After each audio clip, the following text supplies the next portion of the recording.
네, 보시면 알겠지만 과학 수업을 찍고 나서 바로 찍는 거라서 조금 목 상태가 안 좋고 그런데 일단 찍어보도록 하겠습니다. 네, 사회교과 저희 7-1 제 인구분포에 대해서 수업을 지금 진행을 해보려고 합니다. 음, 네, 인구분포 관해서는 사실 이번 사회 과목들은 외울 게 없어요. 암기가 거의 없고요. 단순히 그냥 기본 상식 이슈를 이룹니다. 그렇기 때문에 이 상식들을 잘 조합만 해가지고 문제를 충분히 풀 수 있어요. 그래서 수업 시간에 문제풀이보다는 개념을 조금 더 설명하는 위주로 수업을 할 거고, 문제풀이는 숙제로만, 네, 따로 문풀 수업은 따로 진행은 안 할 것 같아요. 그래서 문제풀이는 숙제로만 진행을 하는 식으로 제가 수업을 진행할 것 같습니다. 네, 본론으로 돌아가서 저희 한번 수업을 해볼게요. 자, 인구 분포. 인구가 어떻게 분포하는가? 되게 단순한 말이죠. 자, 트리샤야 내가 사는 방글라데시 국토 면적은 14만 4천 킬로미터 제곱이고 인구는 1억 6천만이야. 자, 나는 몽골에 사는 애고 156만 4천 킬로미터 제곱킬로미터에 295만 명이 살아. 자, 훨씬 더 넓은 면적임에도 불구하고 더 적은 인구가 살죠. 여기는 사람에 따른 면적이 되게 적다. 즉, 인구 밀도 높다. 여기는 반대로 높다. 인구 밀도가 낮다. 이렇게 생각을 해주시면 돼요. 인구 밀도라는 게 결국은 사람 한 명당 얼만큼 면적을 차지할 수 있는지 이 정도를 나타내는 비율이기 때문에 이 생각을 해주시면 되고요. 방글라데시와 몽골의 인구 밀도를 계산을 해보면요. 방글라데시는 약 1111, 즉 1km, 제곱킬로미터당 1111명이 살 수 있고요. 몽골은 1.88명이 삽니다. 아, 죄송해요. 이거 반대로 썼네. 이렇게 돼요. 그렇지. 그래서 여기는 인구 밀도가 상당히 높고요. 반대네. 아이고, 죄송합니다. 아이고, 인구 밀도가 높고요. 여기는 인구 밀도가 낮다. 일단 인구 밀도 식이 이렇게 된다. 이 정도 기억을 하고 넘어가 주시면 될 것 같아요. 인구 밀도는 1km 면적에 몇 명의 사람이 사는지 나타낸 것으로 각 국가의 초기 인구를 국토 면적으로 나누어서 계산을 할 수가 있다. 라고 저희가 이렇게 간단한 만화를 통해서 알 수가 있어요. 사회 같은 경우에는 이 생각을 위한 활동에서도 상당수 많은 문제들이 출제가 되기 때문에 많이 참고를 하고 잘 주의 깊게 보시는 게 중요합니다. 자, 추가적으로 더 볼게요. 전 세계 사람들은 어디에서 많이 모여서 살까? 자, 이번에는 인구 밀도의 지역에 따른 변화들을 살펴볼 거라는 걸 우리가 볼 수가 있고요. 세계 인구의 분포를 한번 봅시다. 자, 세계 인구는 지구상을 고르게 분포하고 있지는 않다. 그렇죠. 고르게 분포한다면 우리가 이걸 배울 이유가 없겠죠. 특정 지역에 분포하면서 집중돼서 살고 있다. 자, 전 세계 인구의 90% 이상은요, 육지 면적이 넓은 북반구에 살고 있습니다. 네, 실제로 북반구에는 막 엄청나게 영토가 많은 반면에 또 이렇게 뭐 되게 많죠. 남반구에는 남아메리카, 그리고 호주, 이런데, 그 다음에 아프리카 일부 외에는 전부 다 북반구의 땅에 위치해 있어요. 그렇기 때문에 거의 대부분 북반구의 90% 이상이 살고 있고요. 위도별로 살펴보자면 북위 20에서 40도 지역에서 가장 많은 인구가 분포하고 있습니다. 적도 부근이나 극지방은 너무 적게 분포하죠. 왜? 적도 부근은 너무 덥고요. 극지방은 너무 추워요. 사람이 살기에도 춥고요. 동물이 살기에도 춥고요. 식물이 살기에도 춥다. 적도 부분은 사람이 살기에도 덥고 동물이 살기에도 덥고 뭐 이렇기 때문에 상당히 안 좋은 면들이 있을 수 있다. 그렇기 때문에 보통 중위도 지역, 저희 나라처럼 사계절이 뚜렷한 지역에서 많이 분포를 한다라는 것들을 알 수 있습니다.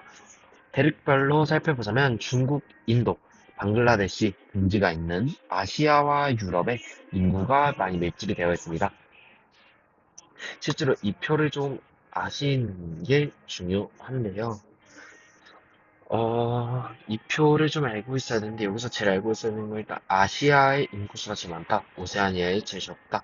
이 정도 알고 있어 주시면 되고요. 순서는 굳이 암기를 하실 필요는 없을 것 같아요. 그래도 마지막에 파이널 때 만약 문제 이런 게 나왔다 그러면 그때 틈틈이 암기를 하도록 하겠습니다. 지금은 그다지 필요 없을 것 같아요. 반면에 오세아니아는 상대적으로 인구가 적게 분포한다. 호주, 뉴질랜드가 있는 땅들을 오세아니아라고 해요. 이 정도까지는 되게 기초 상식이었죠. 당연히 중국, 인도가 세계에서 가장 많은 인구를 가진 건 사람들도 당연히 알고, 북반구에 사람들이 많이 사는 것, 이것도 다들 알고, 당연히 사계절이 뚜렷한 북위 20에서 40도 중에서 가장 많은 인구가 분포한다 라는 것들을 아실 수 있을 겁니다.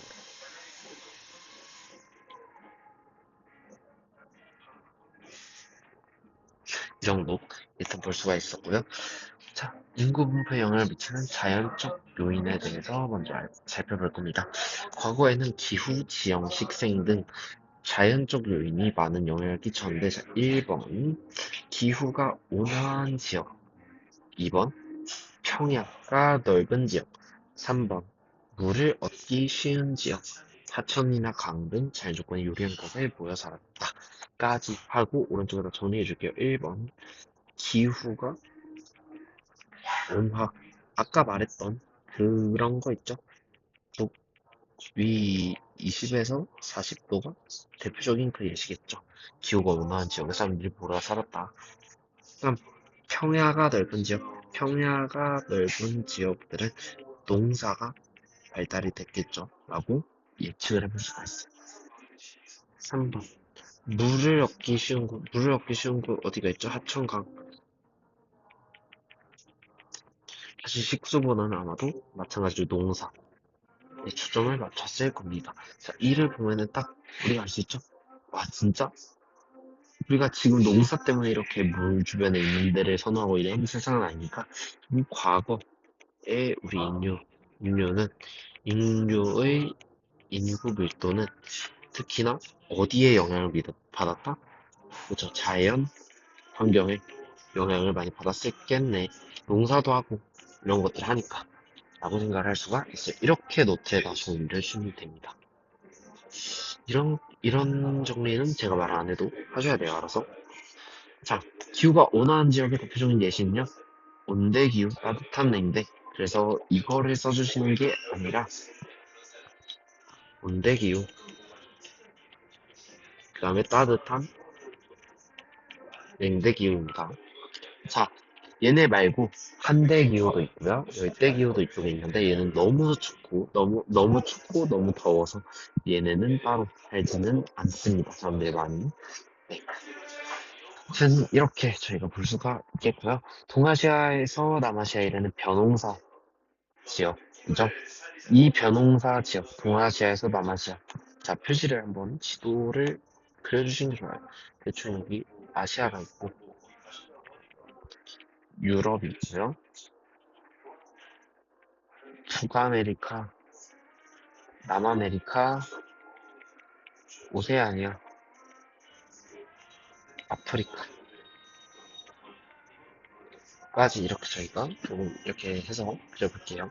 자, 동아시아에서 남아시아에는 이런 구간들, 벼농사 지역, 이런 데이 예시가 된다. 그래서 이 지역은 주로 계절풍 기후다. 계절풍 기후. 같이 필기해 주시면 되겠죠? 계절풍 기후.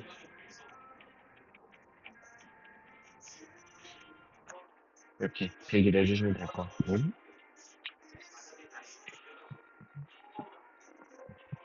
하천 유역의 넓은 평야가 발달이 되어 있기 때문에 벼농사와 인간에 유리한 자연적 조건을 갖추고 있다. 그냥, 이렇게만 써도 되겠다. 벼농사 지역. 이쪽에 있는 벼농사 지역은요, 뭐가 있다? 계절풍도 있고, 또 뭐도 있다? 하천 유역의 평야 있는 안전 최적의 지역이었다. 그렇기 때문에 여기서 인류가 꽤 많이 살았다라는 것들.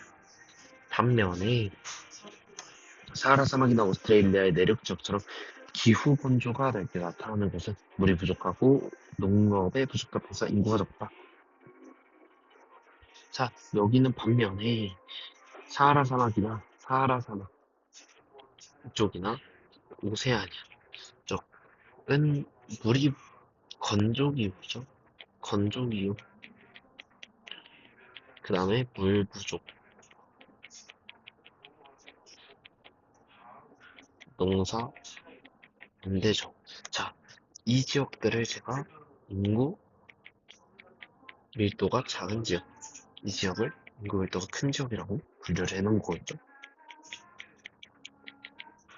자, 그 다음에 또한 스칸디나반도, 캐나다 북부름 한대 지역은 너무 춥대요. 스칸디나반도, 그리고 캐나다 쪽, 이런 데들도 마찬가지로 한대 기후, 너무 춥다. 라는 것. 열대기후 지역은 너무 덥기 때문에, 너무 춥고 열대기후 지역은 너무 덥기 때문에, 열대기후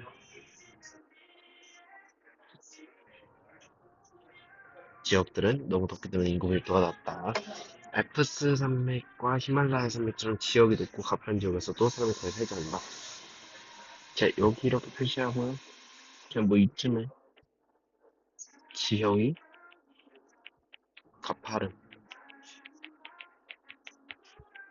알프스, 히말라야. 최근에는 과학기술 발달한 사람들은 거주 불리한 환경을 거주 지역 자연 환경을 극복해서 거주 지역을 확대해 나가고 있다. 즉 이게 무슨 말이야?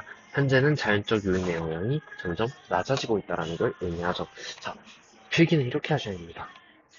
한눈에 알아보기 쉽게. 물론 제가 지금 약간 말하면서 필기도 하고 뭐 하다 보니까 좀 되게 필기가 엉망이 되어 보일 수는 있는데 이렇게 필기를 하시는 게 제일 보기가 좋아요. 그것들을 좀 그림 자료를 어떻게 하면 가장 효과적인 그림 자료를 나타낼 수 있는지를 좀 생각을 하시고 필기를 하셔야 돼요. 아무 덕 빼고 아무 생각 없이 하는 게 아니라. 이거 특히나 이렇게 그림으로 그리고 색깔로 구분해 놓으면은 실제 사회 시험에서도 이렇게 출제가 되는 일이 있잖아요.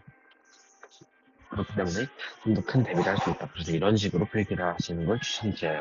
자, 인구 분포에 영향을 미치는 인문적인 요인에 대해서 알아봅시다. 산업혁명 이후 경제, 교통, 산업 등 인문적 요인이 인구 분포에 많은 영향을 주고 있다. 경제가 발달하고 일자리가 풍부한 지역, 교육 여건과 문화시설이 잘 갖추어진 지역, 교통이 편리한 지역 등이 인구가 늘게 되었다. 자, 이번에는 인문적 요인이죠. 1번 경제, 일자리가 많은 지역들. 그 다음에 2번 교육 여건, 문화시설 이렇게 적어주시면 되고요. 3번은 교통 편리 지역 이렇게 적어주시면 돼요. 자, 서부 유럽과 미국 북동대서양 연안, 일본 태평양 연안 등지는 대표적인 인구 밀도 등지이다. 당연히 유럽이 있고 여기 아시아가 있고 여기 북아메리카가 있을 때 서부 유럽 쪽 이쪽과 북동부 대서양 연안, 일본 태평양 연안 이쪽이죠. 이쪽 그 다음에 여기 일본 쪽 여기 있는 쪽들은 다 개발 지역, 인구 밀집 지역,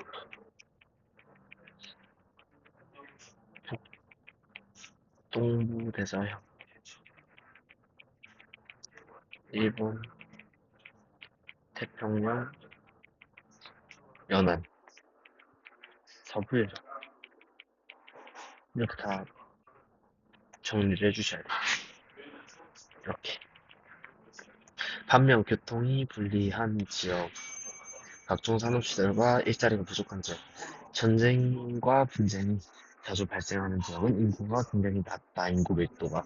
자, 아프리카 있고요. 오세아니아 있고요. 남아메리카가 있을 건데, 아마도 이쪽에는 많이 인구 밀도가 낮겠다. 왜? 전쟁 많이 있고요. 교통 떨어질 거고요. 이러한 다양한 요인들. 그리고 일자리가 많이 없을 거예요. 경제가 낮기 때문에. 이런 것들 생각을 해볼 수가 있다. 그래서 인구 밀집 지역 같은 경우에는 저희가 서부 유럽 그리고 중국 동남부 이런 데들을 뽑을 수가 있고요. 인구 희박 지역은 캐나다 북부, 아마존 분지, 사하라 사막 내부를 생각을 할 수가 있어요. 그래서 네, 서부 유럽 같은 경우에는 왜 많냐 하면은 산업이 발달해서 경제 성장을 이런 케이스고요. 중국 동남부 같은 경우에는 연평균 기온이 낮아 농업 활동이 네? 무슨 소리야? 벼농사가 발달을 했죠. 죄송합니다. 그 다음에 캐나다 북부의 경우에는 연평균 기온이 낮은 게 포인트고요. 아마존 문지는 너무 고온 다습하고 밀림이 우거져 있다. 사하라 사막의 경우에는 이런 강수량이 적어서 누구이가 어렵다. 이렇게 정리를 해주시면 될 것 같아요. 아마도 사회 같은 경우에는 사실 수업 시간에는 개념 설명이 그렇게 많진 않을 거예요. 대신에, 물론 제가 개념을 일단 중시하는 건 하지만, 대신에 제가 저만의 필기 노트들을 조금 공개를 할 예정입니다. 그러니까 여러분들도 약간 본인 필기 노트에다가 제 것까지 좀 같이 곁들여서 보시면은 그게 좀 도움이 되지 않을까 해가지고 이렇게 하고 있을 것 같고요. 그리고 수업 중간중간에 어떻게 하면 여러분들이 노트를 쓰실 수가 있는지 이런 방법들 어떻게 하면 좀 정리를 잘 할 수 있는지 그리고 어떤 게 중요하게 여기 꼭 학교에서 어떤 게 중요하게 나오는지를 제가 조금 집어주는 형식으로 공부했고요. 네. 앞으로도 수업은 이렇게 진행이 될 것 같습니다. 그렇다면은 저희 사회 3학년 2학기 본인중학교 졸업고사 7-1 인구 분포에 대한 강의를 마치겠습니다. 감사합니다.